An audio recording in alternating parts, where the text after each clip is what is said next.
கர்த்தருடைய பரிசுத்த நாமத்திற்கு ஸ்தோத்திரம்.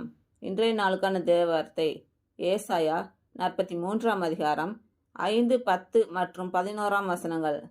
பயப்படாதே, நான் உன்னோடு இருக்கிறேன். நான் உன் சந்ததியை கிழக்கிலிருந்து வரப்பண்ணி உன்னை மேற்கிலும் இருந்து கூட்டி சேர்ப்பேன்.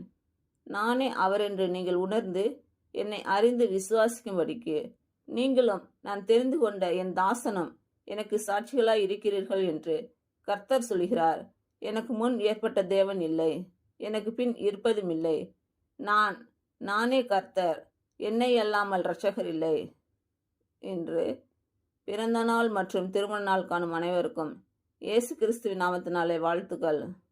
கர்த்தர் உங்கள் பலவீனங்களை மாற்றி உங்களுக்கு பலத்தை கட்டளையிடுவாராக. கர்த்தர் உங்களையும் உங்கள் பிள்ளைகளையும் உங்கள் பிள்ளைகளின் பிள்ளைகளையும் ஆசீர்வதிப்பாராக. கர்த்தர் உங்களோடு இருந்து உங்கள் பணிகளையும் பயணங்களையும் ஆசீர்வதிப்பாராக.